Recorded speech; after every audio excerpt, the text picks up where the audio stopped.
warahmatullahi wabarakatuh. Mohon maaf sebelumnya karena saya baru sempat membuat video week ke-10 ini sekarang. Ya. Ya, ini tentang arsitektur produk. Yaitu suatu produk dapat dipandang dari segi fungsional dan fisik. Elemen fungsional merupakan operasi dan transformasi individual yang berkontribusi terhadap performa keseluruhan produk, atau dengan kata lain merupakan fungsi yang dijalankan produk itu. Nah, elemen fisik sendiri merupakan part, komponen, atau sub-assembly yang melaksanakan fungsi produk tersebut. Beberapa elemen fisik ditentukan saat pengembangan konsep produk. Sedangkan yang lainnya baru ditentukan saat kita mau bikin detail desain dari produk kita. Nah, elemen-elemen fisik ini terorganisasi menjadi beberapa blok-blok fisik utama yang disebut chunk atau modul, sehingga setiap modul terdiri dari sekumpulan komponen yang melaksanakan fungsi produk.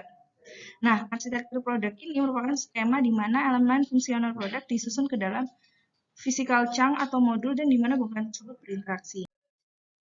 Nah, arsitektur produk ini ada dua macam, ada yang sifatnya modular dan sifatnya integral. Arsitektur yang pertama itu yang integral. Elemen fungsional produk diimplementasikan menggunakan lebih dari satu modul untuk mengoptimalkan performa tertentu. Sehingga modifikasi untuk suatu komponen atau fitur tertentu dapat mengakibatkan perlunya redesign yang lebih luas. Tidak untuk komponen itu saja. Satu modul dapat mengimplementasikan banyak elemen fungsional.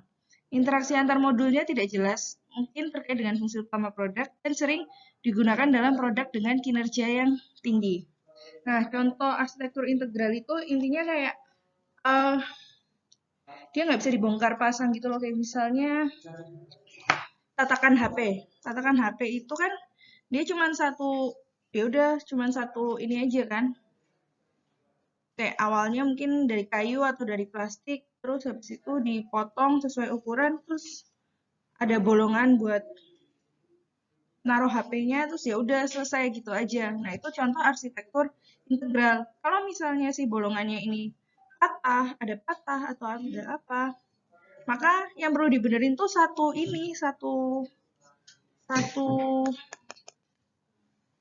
produk ini harus dibenerin semua, nggak bisa cuman benerin lubangnya doang kayak gitu. Nah, yang berikutnya arsitektur modular. Modul mengimplementasikan satu atau beberapa elemen. Interaksi antar modul harus didefinisikan dengan baik dan bersifat fundamental bagi fungsi utama produk. Arsitektur modular memungkinkan perubahan desain hanya dalam satu modul saja, tidak perlu mengubah modul lainnya. Biasanya arsitektur produk bersifat modular, namun sebenarnya suatu produk jarang dikatakan hanya semata-mata modular atau integral, melainkan lebih atau kurang modular. Jadi, misal mobil itu kan komponennya banyak banget kan, partnya banyak. Nah, di dalam mobil itu ada yang modular, ada yang integral. Contohnya modular kayak misal knalpot, terus habis itu kabel-kabel, mesin, engine, dan lain sebagainya itu kan modular ya, masing-masing modul. Nah, enaknya kalau misalnya yang rusak knalpot, kita cuma perlu benerin knalpotnya aja. Kalau misalnya modular itu. Nggak perlu benerin satu mobil utuh. Atau misal yang error bagian apanya aja. Nah, kita hanya perlu membenarkan benerin bagian itu aja.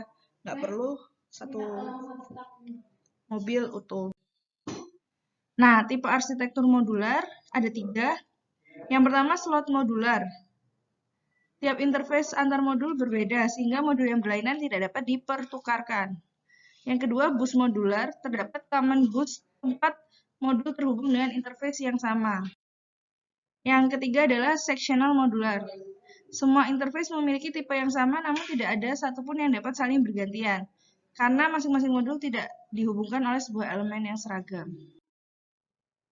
Nah, berikutnya adalah perancangan arsitektur.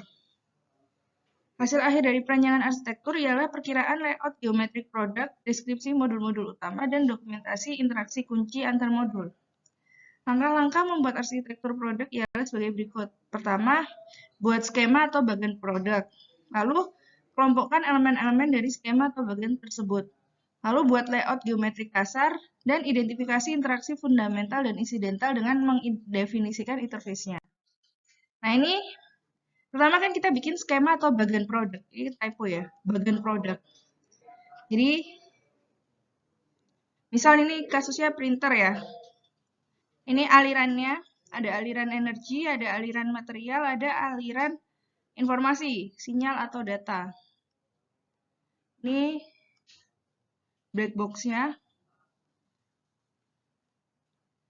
Black box dari dalam printer.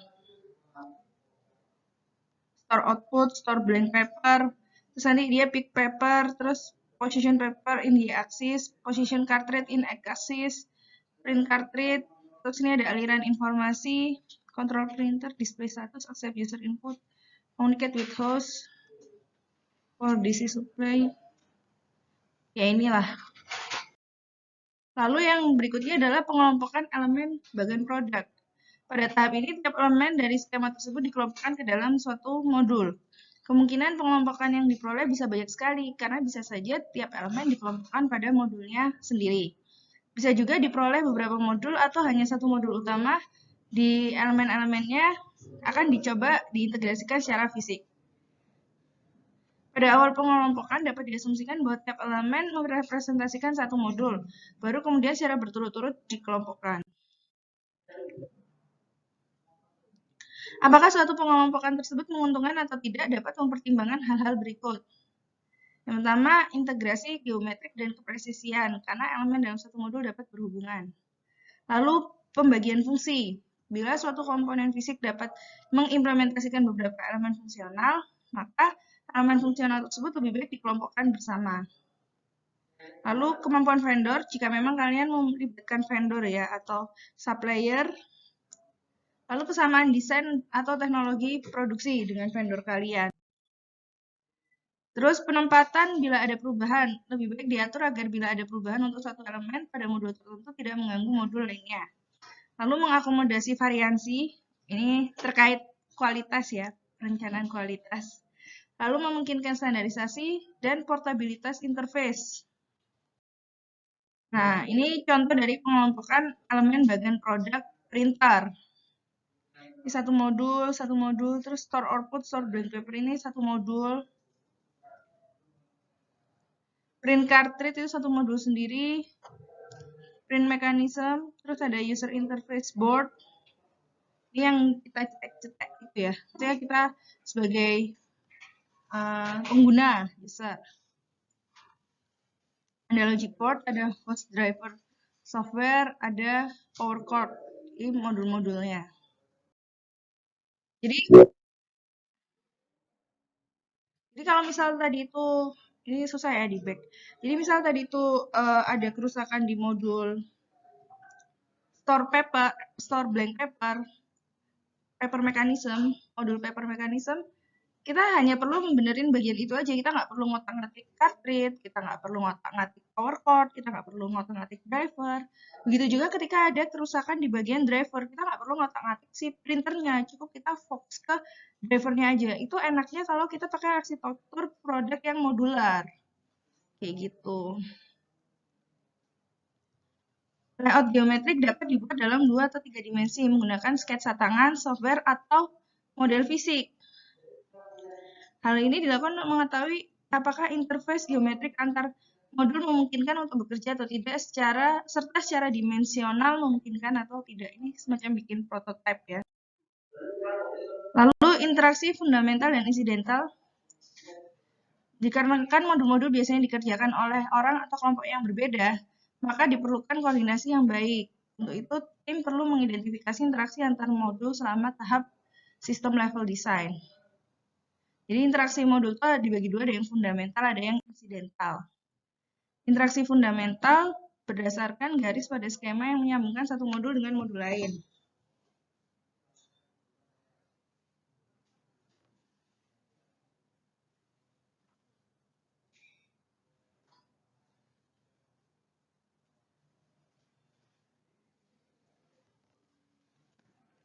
Interaksi ini direncanakan dan harus dipahami dengan baik karena fundamental bagi pengoperasian produk. Interaksi ini secara eksplisit direpresentasikan oleh skema yang menunjukkan pengklasteran elemen menjadi modul. Contoh, satu lembar kertas masuk ke dalam tempat kertas untuk memulai mekanisme mencetak. Lalu yang berikutnya adalah interaksi insidental.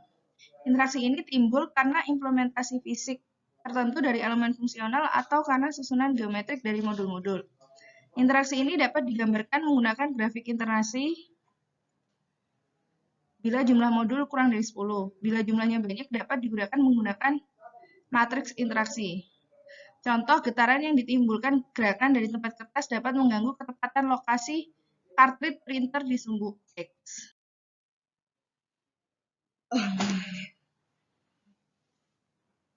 Nah, si arsitektur produk ini dapat dioptimasi untuk mencapai tujuan ekonomis, seperti pengeluaran untuk pengembangan produk, harga satuan, performa produk, dan jadwal pengembangan produk. Untuk itu diperlukan keputusan untuk membagi arsitektur produk menjadi beberapa modul, dan seberapa modular arsitektur tersebut akan bergantung pada hal-hal berikut.